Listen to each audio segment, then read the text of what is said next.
Friends, in today's video lecture, I will be talking about the beta blockers as anti-anginal drugs. So, in this video lecture, I will be talking what are the various beta blockers that we use to treat the patient of angina. Actually, the beta blockers having so many types. Like some of the beta blockers are specifically binds to the beta 1 receptors and some are binds to the beta 2 receptors. Here mainly the blockers that blocks the beta 1 receptors used in case of angina, means the beta blockers that is cardioselective beta 1 receptors. So in this video, all the beta blockers perform their cardiodepressant action, and whatever the cardiodepressant action produced by the beta blocker we will discuss in detail. All the action of beta blockers are basically depends on the action over the heart and over the smooth muscle of blood vessels. Mainly जो beta blockers होते हैं वो दो जगह अपने response को produce करके anti anginal effect देते हैं, जिसमें से दोनों में से मेनली इंपॉर्टेंट जो है वो हार्ट के ऊपर इफेक्ट है बीटा ब्लॉकर्स का. जब बीटा ब्लॉकर्स की हम बात करते हैं तो दो रिसेप्टर्स की बात करते हैं. रिसेप्टर्स हमारे जो बीटा रिसेप्टर्स होते हैं वो बीटा 1, बीटा 2 और बीटा 3 तीन तरीके के रिसेप्टर्स होते हैं. ये हम प्रीवियस क्लासेस में पढ़ चुके हैं. जब बीटा 1 जो रिसेप्टर्स होता है ये मेनली होता है हार्ट में और JG cell of the kidney में. चूंकि इसकी प्राइमरीली लोकेशन हार्ट में होती है, और बीटा 2 होता है ये ब्लड वेसल्स में होता है, लार्जर ब्लड वेसल्स में, और ये होता है एडिपोज टिश्यू में.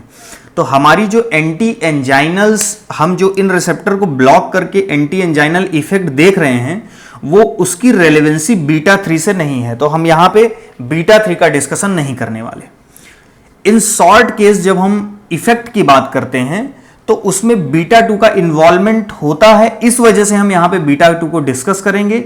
अदरवाइज मेनली जो एंटी एंजाइनल इफेक्ट है बीटा ब्लॉकर्स का वो केवल और केवल बीटा 1 रिसेप्टर्स को जो ड्रग ब्लॉक करती हैं उनके ऊपर है, राइट. तो हम यहां पे डिटेल करेंगे बीटा 1 रिसेप्टर्स का. अब बीटा 1 की लोकेशन जैसा कि हमने बताया मेनली होती है कार्डियक मसल्स में. Total heart myocardium is well decorated with the beta 1 receptor.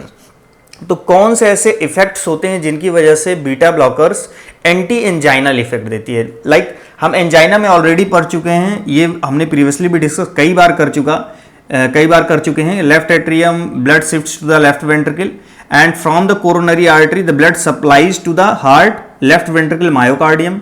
Whenever there will be the presence of plaque there will be in the forward area less supply blood की होगी, क्योंकि यहाँ पे अगर plaque होगा और less supply blood की होगी तो ये हार्ट के मायोकार्डियम क्या होगी, वीक होती जाएगी, और उसी को हम बोलते हैं एंजाइना. एंजाइना के कई टाइप्स होते हैं. वैसोस्पास्टिक एंजाइना में प्लेक की बात नहीं करते, उसमें हम बात करते हैं कि इसकी टोन फ्लक्चुएशन ऑफ टोन में मॉड्यूलेशन होता है और ये आपस में स्टिक हो जाती हैं. कोरोनरी आर्टरी की वॉल आपस में स्टिक हो जाएंगी तो आगे फॉरवर्ड एरिया में ब्लड की सप्लाई नहीं होगी, न्यूट्रिएंट की सप्लाई नहीं होगी, जिसकी वजह से ये हार्ट की मायोकार्डियम डेड होने लगेगी. तो यहां पे क्या होगा, ऑक्सीजन की सप्लाई जो है कम हो जाएगी ब्लड की लेस सप्लाई होने की वजह से, और हमको पेन जनरेट होगा. तो उस वजह से इस ओवरऑल चीज को हम कहते हैं एंजाइना. तो ओवरऑल हम इसको ट्रीट इस तरीके से करते हैं by using the beta blockers. अगर हम हार्ट की ओवरऑल वर्किंग को कम कर दें, क्योंकि देखिए हार्ट का काम है पंपिंग करना, और जितना ज्यादा हार्ट वर्क करेगा उसकी मायोकार्डियम जितना ज्यादा वर्क करेगी उस हार्ट मायोकार्डियम को उतनी ज्यादा न्यूट्रिएंट्स प्लस ऑक्सीजन की डिमांड होगी.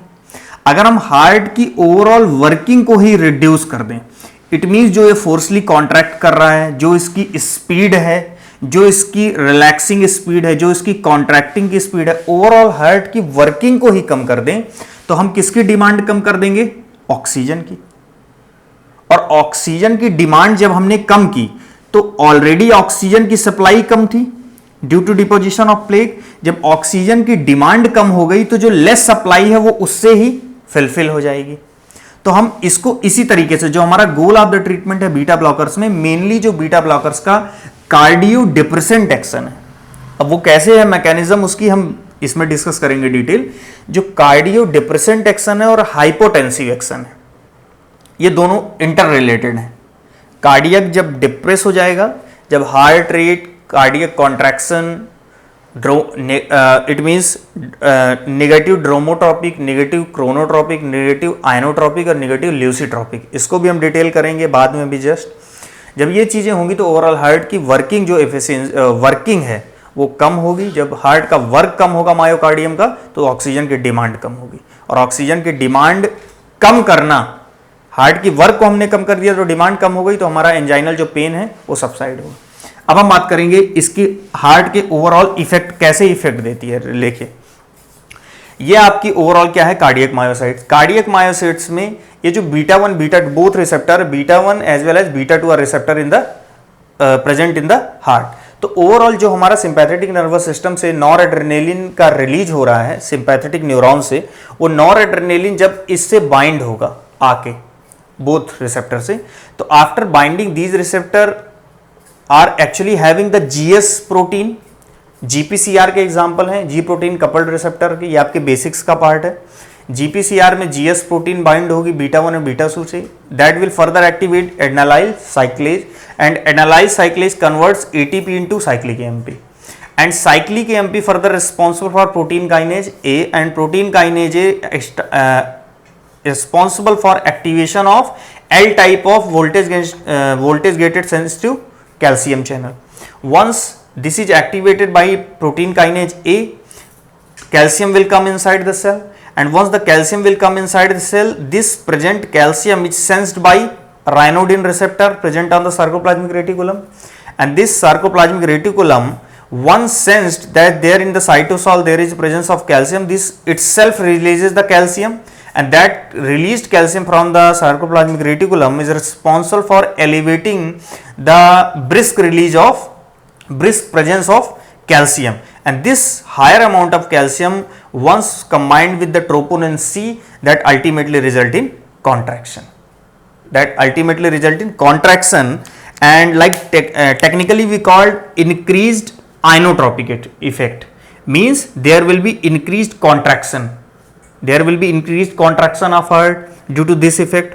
There will be increased chronotropic effect, means increased heart rate. Increased lucitropic effect means increased relaxation, relaxing speed. Increased dromotropic effect means increase the conduction velocity.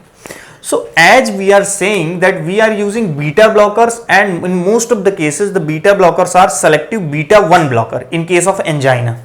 So once when we will block beta 1 receptor, then it means there will not be the formation of cyclic AMP. If there will not be the formation of cyclic AMP, there will not be activation of protein kinase A, there will not be activation of calcium channel, and calcium channel further not responsible for activation of sarcoplasmic reticulum, so that there will not be further release of calcium. जब यहाँ पे beta 1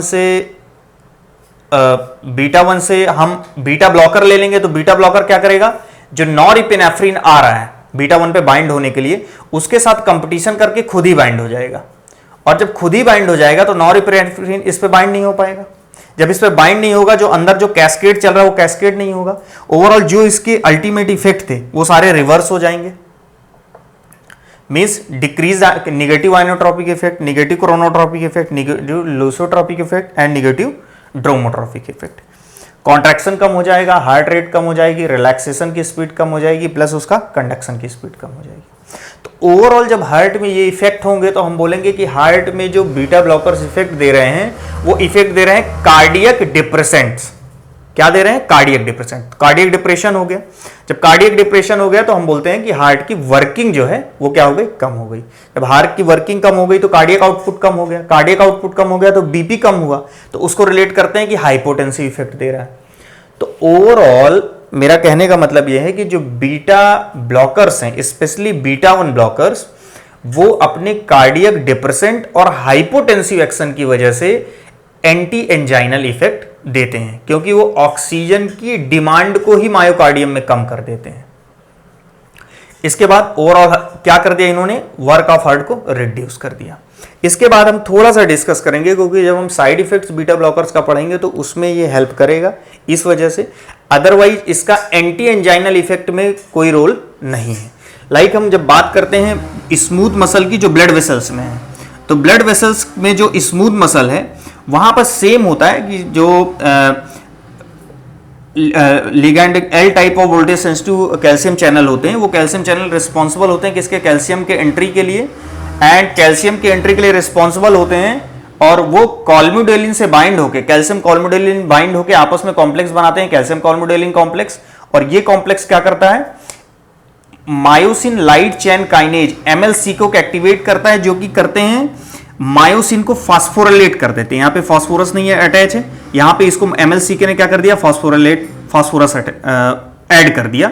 और जब ये add होगा तो ultimately जो result होगा वो हमारा होगा कॉन्ट्रैक्शन।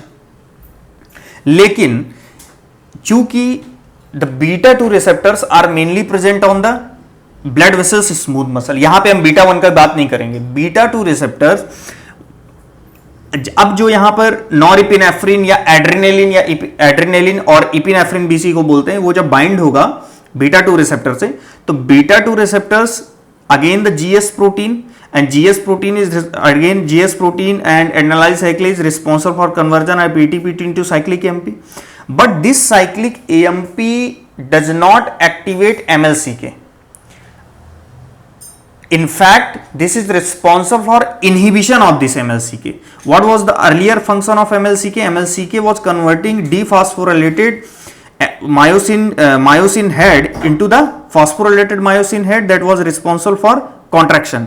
लेकिन एमएलसीके को इनहिबिट करेगा तो ये कन्वर्जन नहीं हो पाएगा। जब कन्वर्जन नहीं होगा तो मायोसिन जो है वो डीफॉस्फोरिलेटेड स्टेज में रहेगा, मींस फास्फोरस में, तो ये कॉन्ट्रैक्शन नहीं होगा। अब क्या होगा, रिलैक्सेशन। तो whenever the beta 2 receptors are activated, ultimate result will be relaxation of blood vessels of smooth muscle. और blood vessels of smooth muscle जब रिलैक्स होंगी तो क्या होगा, वेसोडाइलेशन। लेकिन हम यहां पे ओवरऑल बात किसकी कर रहे हैं, बीटा ब्लॉकर्स की। तो बीटा ब्लॉकर्स की अगर हम बात कर रहे हैं तो बीटा 2 रिसेप्टर को हम बात कर रहे हैं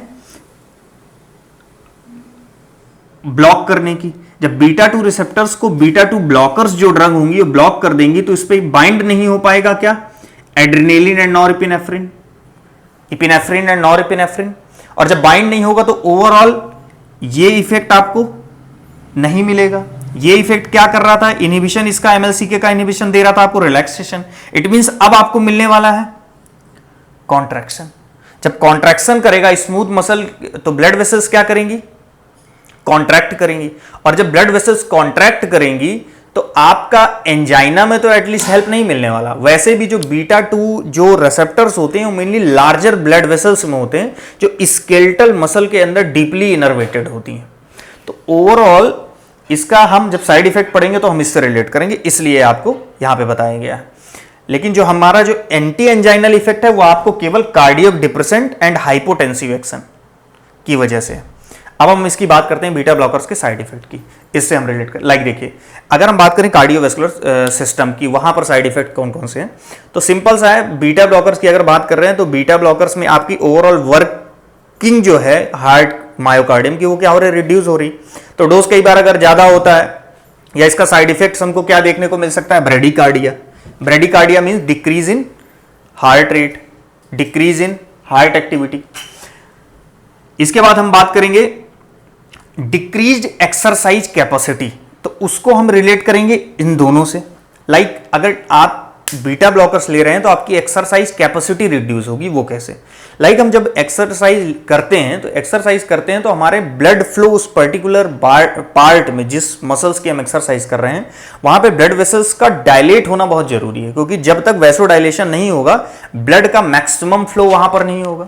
और उस वर्किंग मसल पे हमको मैक्सिमम न्यूट्रिएंट चाहिए, मैक्सिमम ब्लड की सप्लाई चाहिए। लेकिन आप अगर ऑलरेडी बीटा ब्लॉकर्स ले रखे हैं और वो नॉन सेलेक्टिव है, इट मींस वो अगर बीटा 2 को भी ब्लॉक कर रहा है तो वैसो डायलेशन आपका नहीं होगा, क्या होगा, वैसो कॉन्स्ट्रिक्शन। और जब वैसो कॉन्स्ट्रिक्शन होगा तो ब्लड वेसल की सप्लाई कम होगी, तो आपको जल्दी थकान लगेगी, आप जल्दी क्या फील करेंगे, आपकी जो कैपेसिटी है एक्सरसाइज की वो क्या हो जाएगी, रिड्यूस हो जाएगी। It means reduce exercise capacity. Same हम बात करेंगे जब हमारा कैल्शियम का लेवल ओवरऑल, जब हम इसको ब्लॉक कर देंगे बीटा 1 को, तो ओवरऑल कैल्शियम का रिलीज का लेवल यहां पे कम होगा। जब कैल्शियम का लेवल कम होगा तो मे बी चांसेस किसके होंगे, एट्रियोवेंट्रिकुलर कंडक्शन, ईवी ब्लॉक के। सेम अगर हम अपार्ट फ्रॉम सीवीएस की बात करते हैं तो लाइक जब हम बीटा 2 को ब्लॉक करते हैं तो हमको अल्टीमेटली रिजल्ट मिलता है क्या, कॉन्ट्रैक्शन, क्योंकि बीटा 2 रिसेप्टर रिस्पॉन्सिबल होते हैं डायलिटेशन के लिए, जब उसको ब्लॉक करते हैं तो हमको कॉन्ट्रैक्शन इफेक्ट मिलता है। तो ये कॉन्ट्रैक्शन सिर्फ ब्लड वेसल की स्मूथ मसल में नहीं होता, अपार्ट फ्रॉम कई सारी स्मूथ मसल्स हैं, हर ऑर्गन में स्मूथ मसल्स हैं। तो वहां पर लाइक हम अगर पल्मोनरी सिस्टम में लंग्स की बात करें तो ब्रोंकियोल्स की, तो वहां पे भी क्या होगा, ब्रोंक्यूलर कॉन्ट्रैक्शन होगा बीटा 2, अगर एंटागोनिस्ट लेते हैं, ब्लॉकर लेते हैं बीटा 2 ब्लॉकर। तो बीटा 2 ब्लॉकर अगर एस्थमेटिक पेशेंट लेता है जिसकी ऑलरेडी ये प्रॉब्लम है कि ब्रोंको कॉन्स्ट्रिक्शन है, और बीटा 2 ब्लॉकर उसको और इंड्यूस कर रहे हैं, तो आपको ये ध्यान रखना पड़ेगा कि बीटा 2 आपका क्या करेगा, उसमें कॉन्ट्राइंडिकेटेड होगा एस्थमा के केस में, ये कॉन्ट्राइंडिकेटेड है एस्थमा के केस में। और ये इंड्यूस क्या कर इंड्यूस कर रहे हैं, ब्रोंको कॉन्स्ट्रिक्शन। ये क्लियर हो गया आपका। अब अगर हम बात करें कि डायबिटीज के पेशेंट में बीटा ब्लॉकर्स को बहुत मतलब कॉन्शियसली डॉक्टर्स को वाइजली देना पड़ता है। क्यों?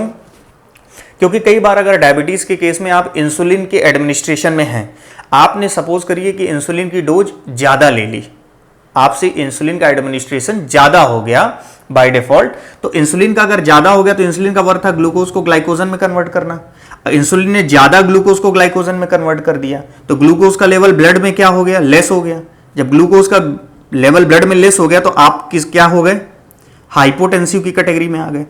जब आप हाइपोटेंसिव हुए तो आपके सेंट्रल नर्वस सिस्टम को मैसेज जाता है कि आप एनी हाउ ब्लड के जो बीपी को रेज करिए ताकि हाइपोटेंसिव से आप बाहर आइए। तो जब सेंट्रल नर्वस सिस्टम को मैसेज जाएगा और central nervous system sympathetic nervous system को एक्टिवेट करेगा, क्योंकि हाइपोटेंसिव स्टेट को आपको मैनेज करना है, तो वो सारे जो फायरिंग होगी वो through the beta 1 and beta 2 heart की मसल को कॉन्ट्रैक्ट करेंगी, प्लस यहां पे ब्लड वेसल को डायलेट करेंगी ओवरऑल।